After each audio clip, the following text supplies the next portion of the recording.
Hello, beautiful people. Welcome back to our channel.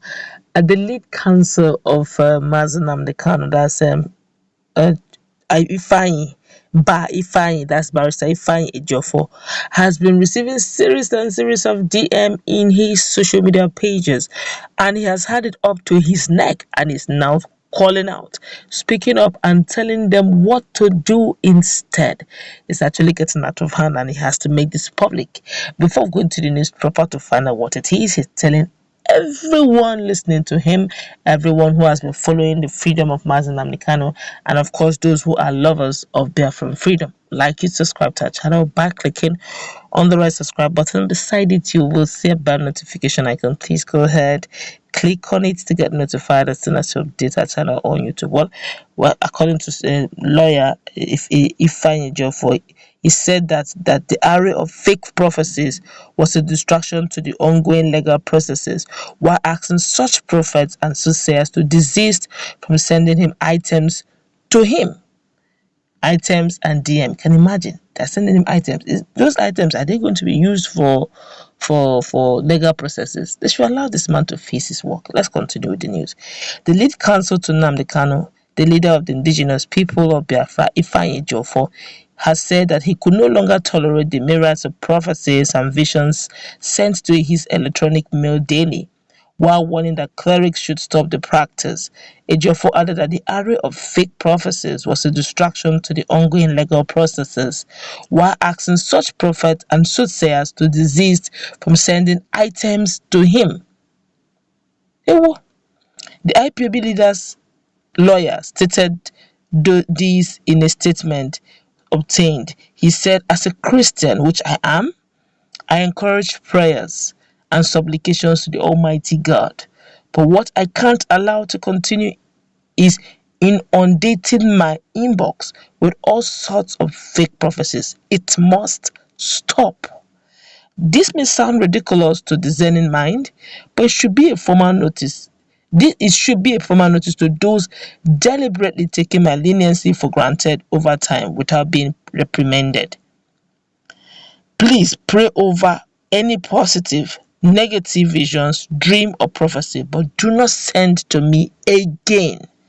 For your information, I have a God that never fails, and He always speaks to me in a language I understand.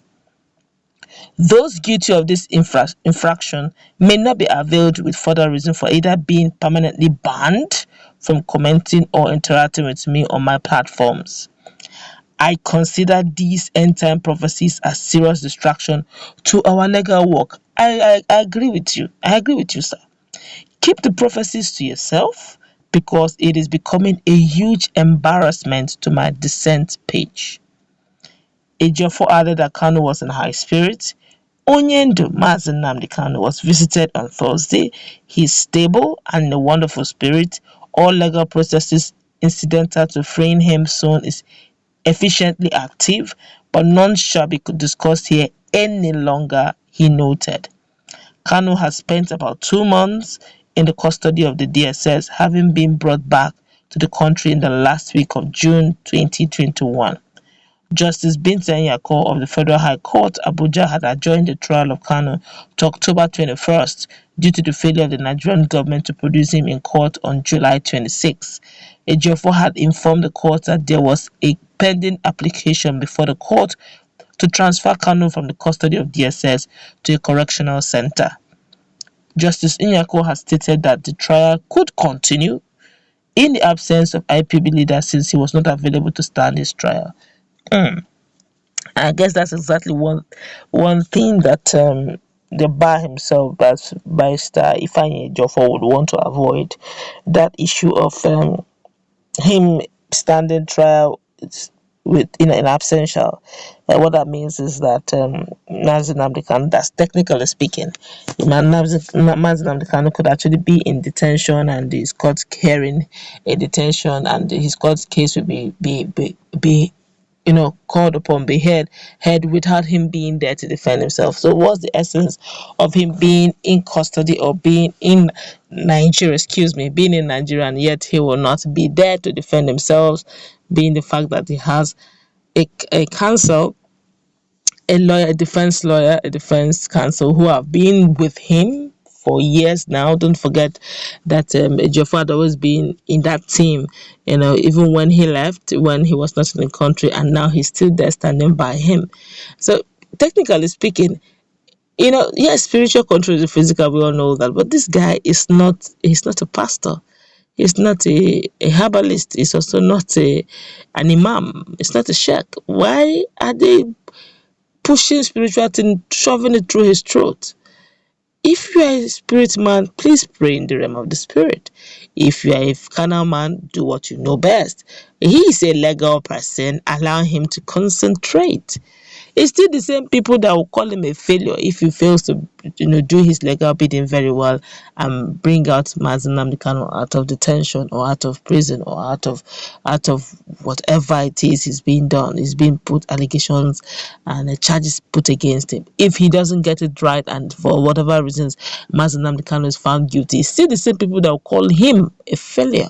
So allow him to do the job. He's been paid for to do it. He's been contracted because they believe, or Mazi Nnamdi Kanu believes in his capacity and his capability. Stop distracting him. Let him go through the paperwork, legal works to do, because there's quite a lot to be done. There are a lot of charges against him that are strong, a lot of allegations, a lot of charges against Mazi Nnamdi Kanu are very stringent. He needs to find a way around the legal work frame to see how he can free his client. Now every time he begin to bombard him with items, with fetish item of what to do, what he should do so that when he goes to court, this will happen. It's really distracting, if not even downright embarrassing, and to a great extent, I guess he didn't want to hurt people, but at some point he realized he needs to start beginning to get very firm and strict, especially on his pages. According to him, if they try that, trying to write prophetic negative prophecy or positive prophecy, he's going to ban as many as he can who have decided not to listen to him, because he had to make the press release official, so it did not look as if, why are you banning us? He didn't even let us know. He made it very official now. So if you're coming with prophecy, if you believe strongly in your prophecy, pray about it. If it is negative, pray about it. If it's positive, pray about it. If you're a fetish person and you believe in your fetish, whatever, do whatever you do, but he believes in the Almighty God, and he also knows how his God speaks to him. So I guess in distracting him, you are also distracting the release of Mazi Nnamdi Kanu, because this time around it has gone legal. It's no longer the physical movement. It's now legal because Mazi Nnamdi Kanu is in the custody, and if he is found guilty, honestly, it's going to be a terrible sentence. So allow him who have been given the charge to concentrate, except of course if they're doing it deliberately so that he feels and Mazi Nnamdi Kanu doesn't come out. I guess that's where we can wrap it up. Let's put in that comment section. Do you think him being outrightly open over the issues that is entering his DM is right, or do you think he should have just shut his mouth and bear it quietly and in pain? Let's put in that comment section. What's your take?